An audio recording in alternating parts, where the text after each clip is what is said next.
Thank you again. We appreciate your testimony, appreciate you being here and your willingness to answer some questions. I'm afraid I'm going to have to leave in about 5 minutes. I have a bill on the floor that I have to go over for. So if it's all right, I'm going to start with some questions for a few minutes, and then I'll hand it over to my wonderful colleagues. Mr. Ishmael, if I can start with you, what kind of changes or progress have you seen in humanitarian access over the past years? Which region of the country are still blocked by the government, and are there signs that this will improve in the next 3 months? Thank you, Mr. Chairman. I don't think that I have seen any improvement in the human rights situation in general, and certainly not the access. There were reports of limited humanitarian access in the areas where the government has control. But the areas that the rebels control, or the other fighting forces in different parts of the country, had not been accessible to the workers and never to the supplies that were in dire need for these populations. We've seen that in some places, in 2 Payams or 2 counties that under the control of the SPLM North were already declaring. The SPLM North already declared famine in these 2 counties. The situation in Darfur is not better. Eastern Jabal Mara, where we all reported that there were attacks from last year, there were over 100,000 people that were not allowed even to reach the displaced camps, so that they can get the limited access to services and food.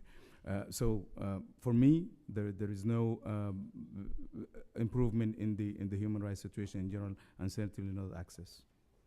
Let me do a follow-up.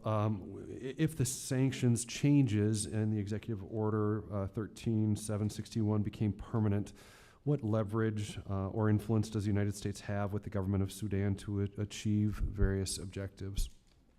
I think there is no leverage at that point, because we have seen from the CPA and on, the only way that we were able to force the government of Sudan to budge was through showing that the international community is vigilant, the international community is staying on pressure.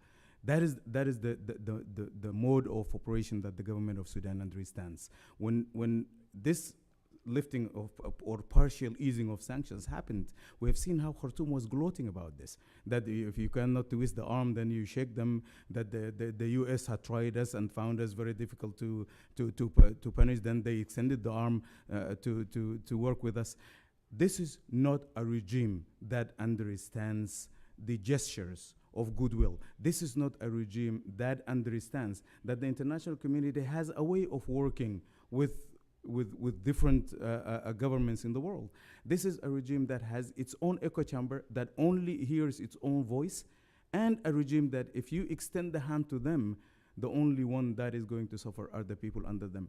I urge this Congress and of course this committee that they will not let go their guard and let the government of Sudan get away with murder, literally, because this is a government that is oppressing its own people.